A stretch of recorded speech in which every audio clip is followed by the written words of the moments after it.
What is happening there? J Gamer Dude here, and I thought I would go through, try and predict, but also vote for the nominees for the Game Awards, and that's happening in list. I guess I figured I'll get in on it as well because I want to try and become more of a daily uploader, I guess. But it just depends on like what kind of content I want to make, so I'll just make whatever I like. Um, and so with the Game Awards, I'm gonna go through like each category, read out, maybe talk about the categories a little bit if I know anything about them, and just kind of go from there. So first and foremost, we've got Best Esports Event, recognizing an event across single or multiple days that delivers a best of class experience for the participants and the broadcast audience. So we've got Evo, 2022 League, PGL Major Antwerp 2022, and the 2022 Mid-Season Invitational. Crap, and there was one more. Valorant Champions 2022. Not a fan of Valorant, not a fan of League. I don't even know what PGL Major Antwerp is supposed to be, but I am a massive fan of Evo, so I think I'm just immediately biased towards that. I hope Evo wins, so I'm gonna cast my vote there. Vote submitted, sweet. And I'm starting from like the bottom category and then working my way up towards Game of the Year.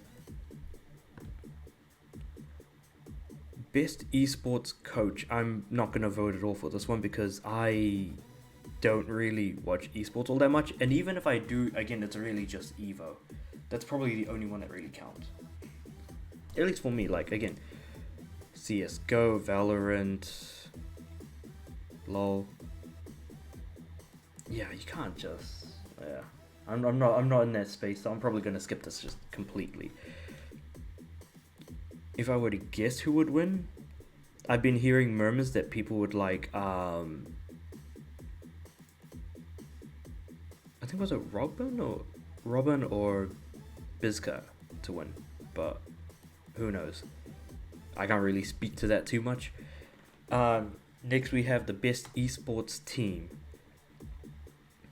Again, I'm just going to completely step back and just not even try because I am not a fan of any of these either. And I can't see anyone but FaZe kind of going with it since like everybody loves them and they're the most popular. So it makes sense because I think these ones that are esports related are more in relation to like the votes the audience are giving, even if it isn't much. So I'm just gonna skip that one as well. Best esports athlete. The esports athlete judged to be the most outstanding for performance and conduct in 2022, irrespective of game. Again, I can't speak to any of this. I know the esports is huge, but god damn, like I can't speak to any of it, so I'm just gonna again skip this one entirely. Best esports game for the game that has delivered the best overall esports experience to players, inclusive of tournaments, community support, and content updates, irrespective of genre or platform. Counter-Strike Go, Dota 2, League of Legends, Rocket League, Valorant. I play none of these. Oh, I mean, I have played Rocket League in the past, but that was just for the Platinum Trophy, which doesn't take long to do as long as you know how to do it. Otherwise, I've never played League, I've never played Dota. I have played Counter-Strike Go with friends, but never like in a competitive sense, and I've never played Valorant, even though I could probably jump in at any time, but if it came to consoles, I'd maybe give it a try. Yeah, I can't really speak to any of these either, so I'm just going to skip that as well. Jesus Christ.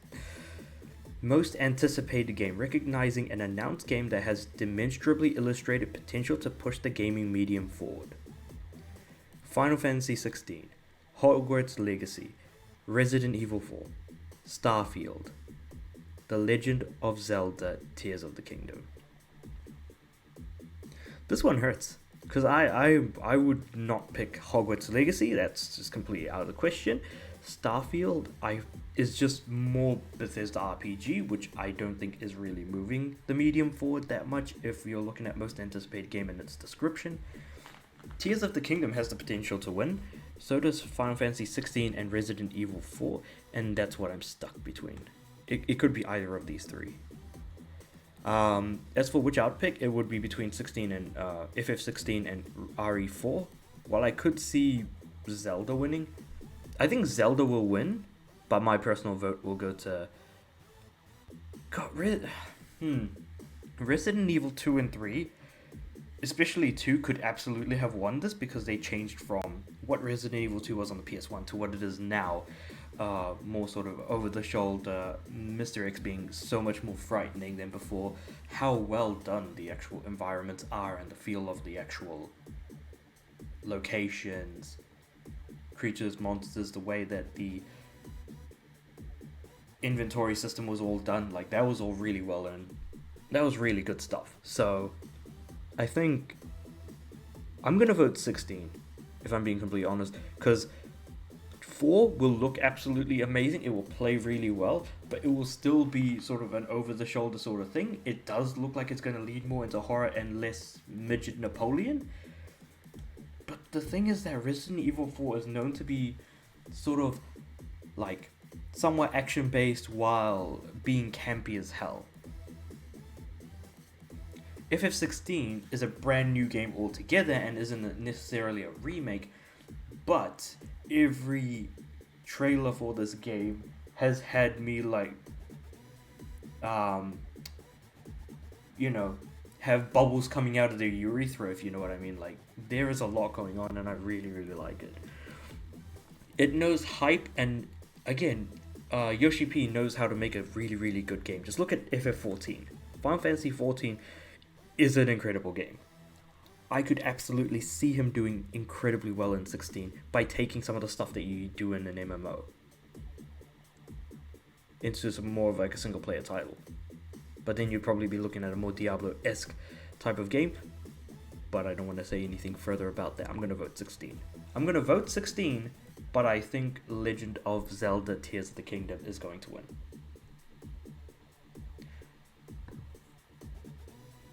Best Adaptation, recognizing outstanding creative work that faithfully and authentically adapts a video game to another medium. Arcane, League of Legends, Cyberpunk Edgerunners, The Cuphead Show, Sonic the Hedgehog 2, Uncharted. So Uncharted obviously is completely off the list. I'm going to vote Cyberpunk because that's the only one that I've watched. The Cuphead Show was a fun watch, and it does faithfully recreate the actual art style. Sonic the Hedgehog 2 is a great movie and a lot of fun, but when it comes to what is good, it's going to be between Arcane and Cyberpunk, and I am 50-50 on this, so I'm going to say Arcane is going to win, but I'm going to vote for Cyberpunk. I do need to watch the Cuphead Show, though. I'm very interested in watching that. And Sonic the Hedgehog 2 was a great movie, so I've watched Cyberpunk and Sonic. Arcane and Cuphead I haven't.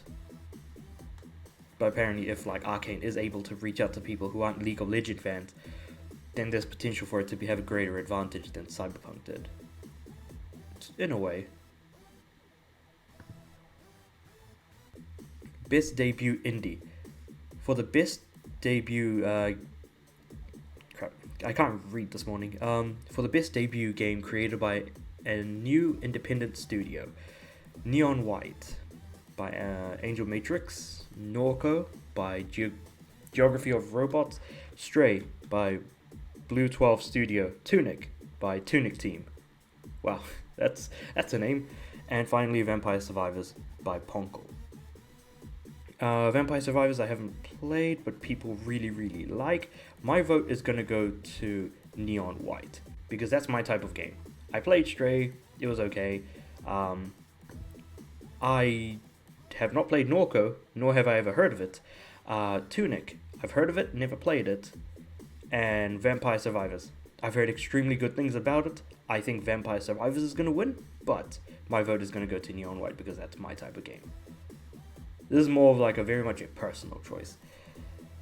Yeah, for someone like me who plays like a way too many really Japanese games, I know Neon White is not gonna win, but I mean, the vote is where the heart is. Not literally speaking, just figuratively. It would be very horrible if it was more literal. Moving on from that, Content Creator of the Year. For a streamer or content creator who has made an important and positive impact on the community in 2022, we have Carl Jacobs, Ludwig, Nibelian, Nobru, and QT Cinderella. So,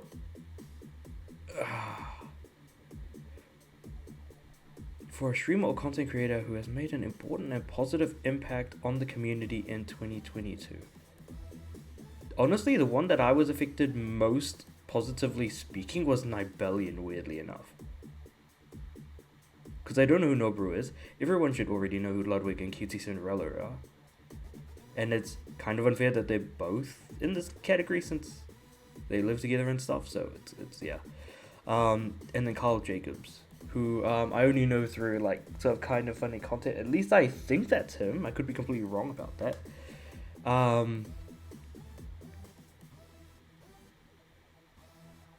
I'm gonna vote Nibelian. I honestly don't know who's gonna win. It could go either way between Carl Jacobs, Ludwig, and QT Cinderella.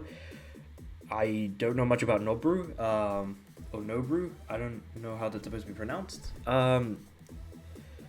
But yeah, the vote is where the heart is. Nibelian. He's had to walk, or they have had to walk away. We don't know who Nibelian is, but if they win, you know, like, hell yeah. Just imagine coming, like, you know, being dressed as Mob Psycho while walking into, dressed as Mob, walking onto the stage while winning. That would be amazing. But yeah, I can't really speak any more to any of these nominees, to be honest. Best Multiplayer. For outstanding online multiplayer game gameplay and design, including co-op and massively multiplayer experience, irrespective of platform or game genre. So, Call of Duty Modern Warfare 2, Multiverses, Overwatch 2, Splatoon 3, and TMNT Shredder's Revenge. I want TMNT Shredder's Revenge to win, but I know it's not going to. My vote's going to go... damn it. I'm going to go Multiverses? No.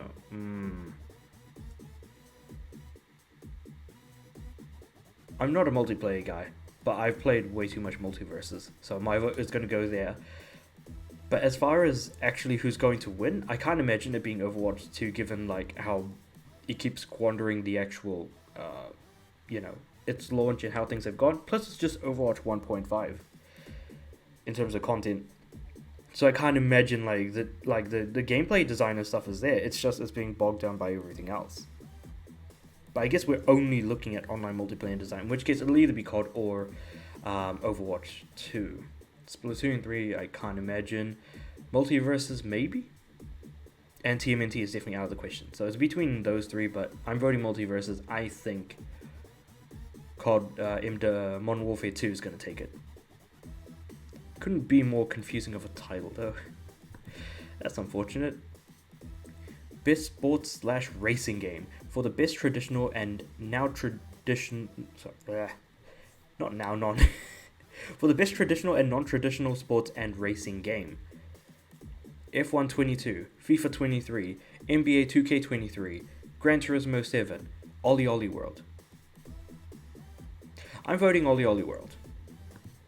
I don't believe Gran Turismo 7 should win because it's not a good Gran Turismo game. If Gran Turismo was on top of its game, it would absolutely wipe the snot out of everything on this list. But unfortunately, it's no Gran Turismo 3 or 4, which I hate. I kind of wished it was. NBA 2K23, FIFA 23, I just have genuine hatred for sports games because they generally release to not be very good. F1 22 would have been the second on my list, but Ollie Ollie World takes the top for me, so I'm voting that. What I think will win might actually be FIFA 23. Popularity of football.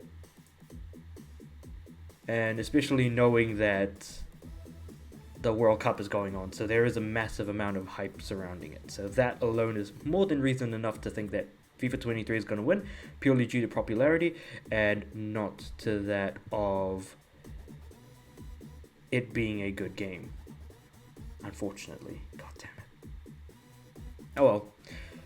Best sim/strategy. Best game focused on real-time or turn-based simulation or strategy gameplay irrespective of platform.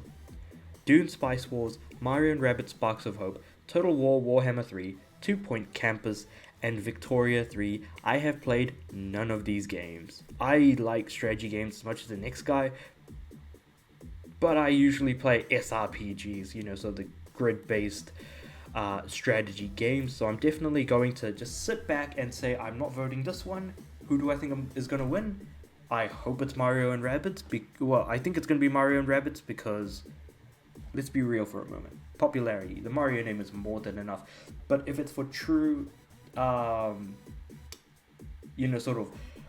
strategy enthusiasts, it's probably going to be Total War Warhammer 3. I could absolutely see that absolutely kicking behind right now. Granted, yeah, it's had some problems, but it's still a really good game. At least, again, from a distance, from what I'm aware. I can't imagine 2 Point Campus being there. Dune Spice Wars is really good, but not quite to the level of Total War Warhammer 3 and Victoria 3 I've never heard of, so it's just immediately getting kicked out of the conversation in my mind entirely. Moving on. Best Family / Nintendo needed another nominee again. For the best game appropriate for family play irrespective of genre or platform. Yeah, irrespective of genre or platform. Thank you. Thank you for saying platform. Jesus. Kirby and the Forgotten Lands. Lego Star Wars The Skywalker Saga. Mario and Rabbids Sparks of Hope. Nintendo Switch Sports. And Splatoon 3. My vote is going for Lego because Nintendo is probably going to get... Nintendo's going to win this award no matter what. So I'm just going to vote for Lego Star Wars. As for what I think will actually win, I think it's going to be Kirby and the Forgotten Lands because that actually deserves to win compared to Mario and Rabbids, Nintendo's... actually no. Actually, they all do deserve to win in some respect. I just wanted to put a giant middle finger to Nintendo. If they don't win the Nintendo award for being Nintendo, then Nintendo go to Nintendo. I think Kirby's going to win though. I really like Kirby. Also, Lego Star Wars is pretty good though. Really good. Best fighting game. Now we're getting into more of my territory of game. For the best game design primarily around head-to-head combat. DNF Duel, JoJo's Bizarre Adventure All-Star Battle R, King of Fighters 15, MultiVersus, Sifu. Now, head-to-head combat. That alone will disqualify Sifu and MultiVersus. Reason why is because head-to-head describes it being a one-on-one fighter. Even if you're able to tag between multiple characters, like in, say, a game like Marvel vs. Capcom, we can have 3 characters on either side. You can kind of swap between them.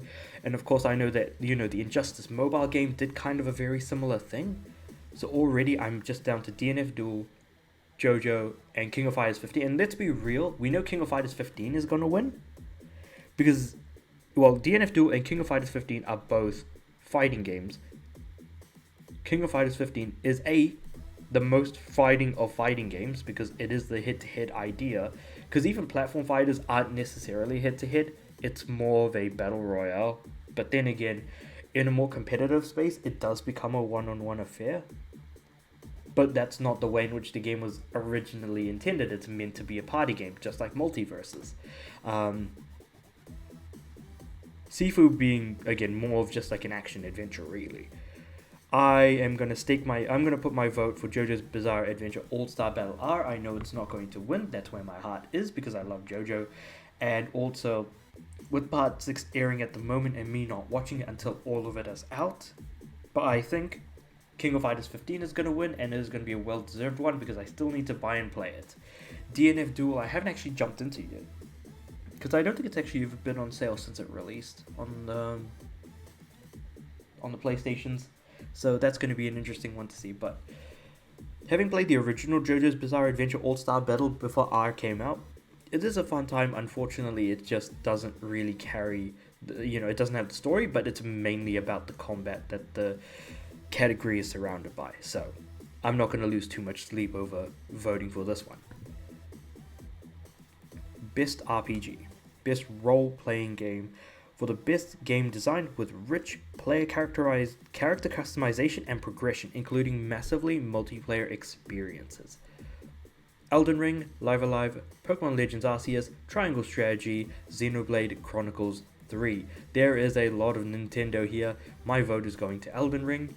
When it comes down to it, you can customize your play as much as you like. Progression is really not as linear.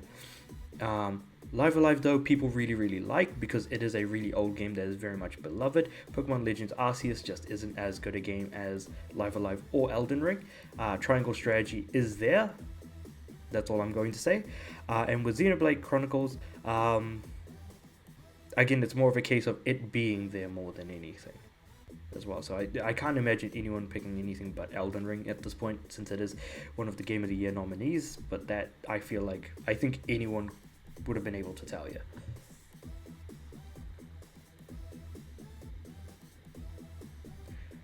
Best Action Adventure. For the best action adventure game combining combat with traversal and problem solving. A Plague Tale Requiem, God of War Ragnarok, Horizon Forbidden West, Stray, Tunic. I haven't played Forbidden West, but it's pretty much all I know about is it's more Horizon, which is okay, indeed. Stray, it exists. Plague Tale Requiem did not actually get as much, it wasn't lauded as much as people wanted to like it. I feel like that's the main thing. I think this is what is going to push God of War Ragnarok to actually winning, because I can't imagine anything else winning. So while I'm voting God of War, I know it's also going to win as well. Tunic, yeah. I mean, Tunic is really good, but I haven't played enough of it to be able to vote for it.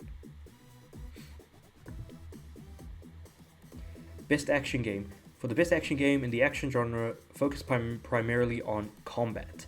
Combat, not too much traversal, so that's why one of the nominees is already out for me. So nominees are Bayonetta 3, Call of Duty Modern Warfare 2, Neon White, Sifu, and TMNT Shredder's Revenge. Neon White is out. If it included traversal, I would have probably considered that a bit more, but even then, Call of Duty and Bayonetta 3 already slap Sifu and TMNT Shredder's Revenge out of the conversation altogether. I'm voting Bayonetta 3 because I really liked it. I think Call of Duty Modern Warfare 2 is going to win. Again, purely due to popularity. That's all it is. Nothing more than that. Even if the game is good, which I haven't actually played yet, I'll still say popularity wins over anything being good anyways. Unfortunately. Best VR/AR. For the best game experience playable in virtual or augmented reality, irrespective of platform. My vote, so actually, probably should go through the nominees first. After the Fall, Among Us VR, Bone Lab, Moss Book 2, and Red Matter 2. My vote's going for Moss Book 2 because that's the only one I've played. And the only one I can speak to. I think Among Us VR is going to win. It's just too popular, to be honest. And it's $10. Innovation in accessibility. Recognizing software and or hardware that's pushing the medium forward by adding features, technology, and content to help games be played and enjoyed by an even wider audience. As Dusk Falls, God of War Ragnarok, Return to Monkey Island, Last of Us Part 1, The Quarry. This one is going to The Last of Us Part 1. What I think is going to win is either going to be Last of Us Part 1 or God of War Ragnarok, so I am going to both vote and think that, or rather guess, that Last of Us Part 1 is going to win this, because I can't imagine, God of War Ragnarok's, it's got a really detailed bunch of accessibility settings, but also I'm not the audience for this. But I realized that Last of Us Part 2 was incredible in that regard, and Last of Us Part 1 did take all of those and add a few more.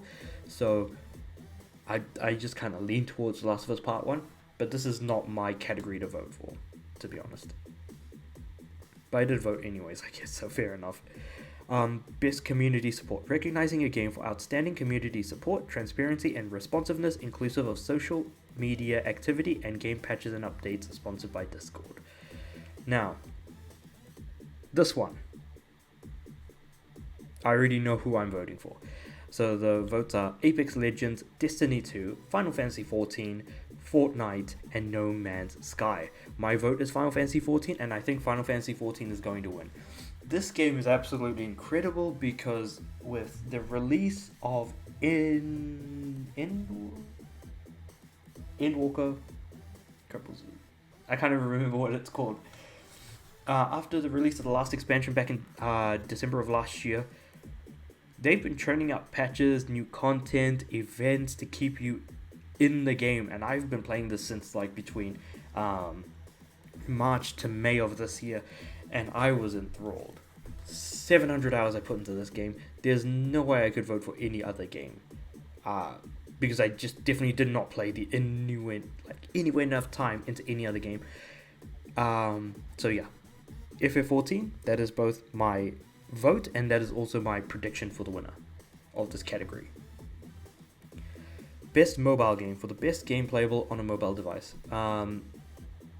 Apex Legends Mobile, Diablo Immortal, cough, not gonna win. Genshin Impact, Marvel Snap, Tower Fantasy. As much as I want Tower Fantasy to win, I know for a fact Genshin Impact's gonna win, and I'm gonna vote for, it's either Genshin or Tower that I'm gonna vote for, so I'm gonna vote Genshin because Diablo Immortal A doesn't deserve it. Marvel Snap probably does deserve it, but I haven't played it, nor could I speak too much about it. And Apex Legends Mobile, haven't played that one either. So I haven't played 2 of the 5 games. I have played 2 of the 5 games, and one of them just clearly doesn't deserve it. So it just really depends on where you kind of sit on that. Best Indie, for outstanding creative and technical achievement in a game made outside the traditional publisher system. Cult of the Lamb, Neon White, Sifu, Stray, Tunic. Now this is very hard. I'm leaning towards Neon White. Neon White would be at the top. Then it would be Tunic. Second. As solid as Sifu is, I never played it. I'm going to go with Neon White. That's what I'm going to vote for. What I think will win will either be Sifu or Tunic. So I'm going to guess that Tunic is going to win this one. It has to. It has to get its flowers eventually. It's a really good game though. While I haven't played enough to be able to fully judge it from what I have played, it is good. Best Ongoing, awarded to a game for outstanding development of ongoing content that evolves the player experience over time. Apex Legends, Destiny 2, FF14, Fortnite, Genshin Impact. I'm going with FF14. I'm guessing that what's going to win, it's either going to be that or Fortnite. Oh, but Genshin Impact is there as well. Nah, I can't imagine Genshin winning. I'm guessing, so I'm voting FF14. I'm guessing Fortnite is going to win, as much as it hurts me. Games for Impact. For a thought-provoking game with a pro-social meaning or message. A Memoir Blue, As Dusk Falls, Citizen Sleeper, Endling Extinction is Forever, Hindsight, I Was a Teenage Exocolonist. Now, I was wanting to play I Was a Teenage Exocolonist before, but I haven't gotten around to actually getting the game, and same with Endling. So both of those were games I'm interested in, haven't bought them yet, haven't played any of these games. So I can't really speak to this category at all. So I'm just going to, again, abstain, walk away, and just kind of, put my hand back in my pockets and just walk away. Best Performance, awarded to an individual for voice-over acting, motion, and or performance capture. Ashley Birch for Horizon Forbidden West, Charlotte McBurney, A Plague Tale Requiem, Christopher Judge, God of War Ragnarok, Menengage Immortality, Sunny Soldier, God of War Ragnarok. I'm going Christopher Judge. Kratos is what made God of War Ragnarok what it is. It's just like the way that Kratos is in contrast to everyone else around him. It's like having what's the word? It's like having a Shakespearean character in Family Guy. The Shakespearean guy is the most entertaining because of everyone else around him. And even though that is the case, they kind of need each other at the same time.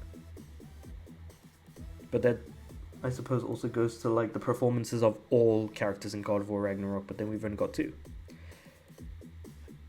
Yeah, I'll go with Christopher Judge. Best audio design, recognizing the best in-game audio and sound design. Call of Duty Modern Warfare 2, Elden Ring, God of War Ragnarok, Gran Turismo 7, Horizon Forbidden West. My vote for this one is going to go to...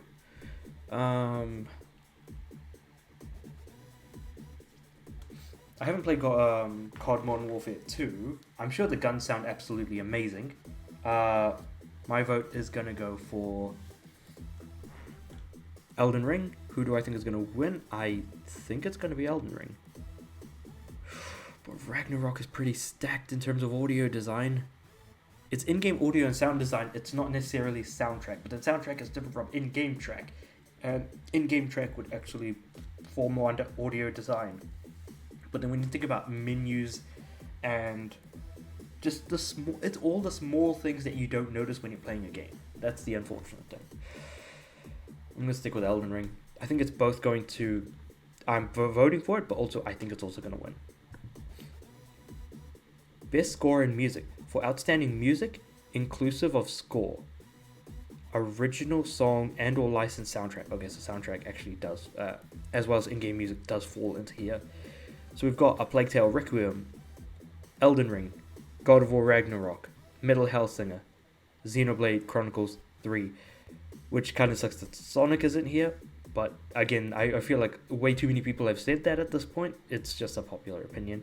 I'm voting Elden Ring, and I think Elden Ring is also going to win this as well. Best Art Direction. For outstanding creative and or technical achievement in artistic design and animation. Elden Ring, God of War Ragnarok, Horizon Forbidden West, Scorn, Stray. Now, if you were to go for most distinct art design, I would go Scorn.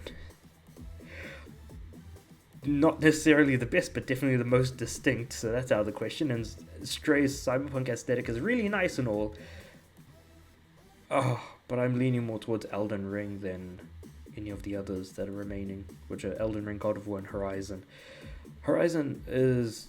It seems too plain for an art direction. God of War and Elden Ring do seem distinct in different ways. I'm not unlike Scorn, but Scorn is like too much in the opposite direction. I think for art design, I'm going to go with God of War. What do I think it's going to win? I think Elden Ring is going to win. Best Narrative. For outstanding storytelling and narrative development in a game. A Plague Tale Requiem, Elden Ring, God of War Ragnarok, Horizon Forbidden West, Immortality. I've only played 2 of these games. I think I might abstain, but if I were to put a vote down, it would be God of War, because Elden Ring doesn't really have much of a story. It's just everything in the background. People didn't like the ending of Horizon Forbidden West, so I can't imagine that winning. I think God of War is too much of a shoo-in, but Immortality is coming out from behind, and apparently people really, really love it, so I can't speak to it. So I'm both going to vote and think that, or guess that, God of War Ragnarok is going to win it. Best Game Direction. Award for outstanding creative vision and innovation in game direction and design. Elden Ring, God of War Ragnarok, Horizon Forbidden West, Immortality, Stray. Award for outstanding creative vision and innovation in game design. Elden Ring. I think I'm going to vote Elden Ring. That's the only one I think is going to win, because it takes a Ubisoft game, removes all of the markers from the actual from the map itself, gives you a nice open plain, and is like, alright, well, there you go. Here's your cake and you can eat it. I can't imagine anything else winning besides Elden Ring for this, because of its open world design. Immortality maybe, but again, I haven't played it, so I can't really speak to it. In terms of game direction and design. I'm leaning more towards design, but that's led into game direction. Game of the Year now. Recognizing a game that delivers the absolute best experience across all creative and technical fields. Plague Tale Requiem, Elden Ring, God of War Ragnarok, Horizon Forbidden West, Stray, Xenoblade Chronicles 3. Now with this, every single year I look forward to this category specifically for the medley that plays as every nominee is mentioned on the screen, and my god, the music is absolutely incredible. I cannot stress that enough. I love the music. For me, Horizon, Stray, and Xenoblade are all out. We all know it's going to be between Elden Ring and God of War. Plague Tale is also out for me.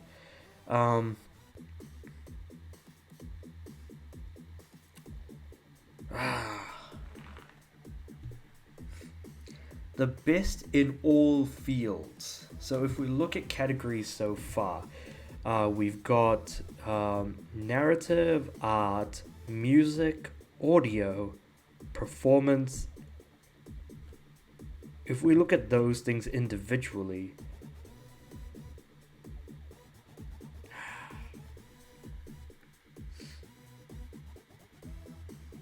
this one's hard. The reason why I'm leaning more towards Elden Ring winning, as my guess for who's going to win, not for who I'm necessarily going to vote for, is because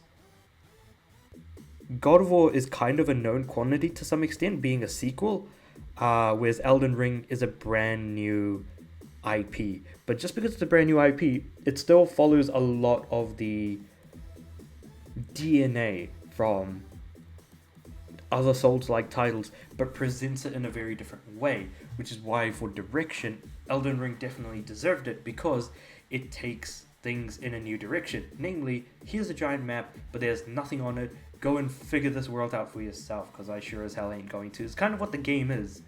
The only thing holding back Elden Ring from being better is its difficulty, but then again, Elden Ring is the easiest game From Software has made in the Souls-like area.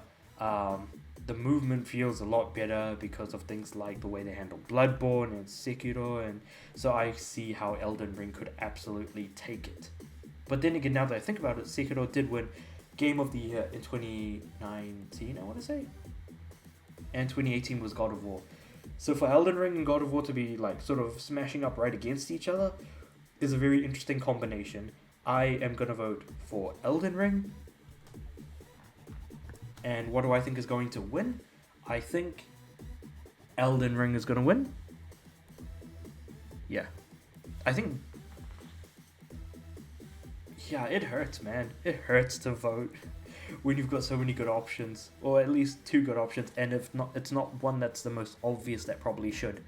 But Elden Ring definitely, I think, just absolutely kills it. God of War Ragnarok also kills it immensely, but I feel like the sum of its parts and what it does as a whole, I think game direction is kind of what leads a game slightly more than... Because like if it was performance, audio, soundtrack, if we were looking at those things individually, and then we tried to find the sum of its parts, it would still probably go to Elden Ring, but like God of War is still extremely good for what it is. Or rather, yeah, it is an extremely good game. That's just... and so is Elden Ring, but it just edges it out for me, I think.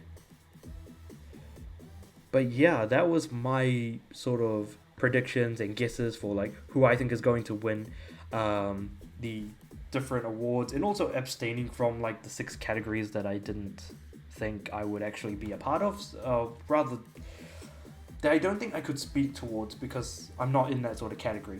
But if you guys have like any other guesses, put them in the comments below.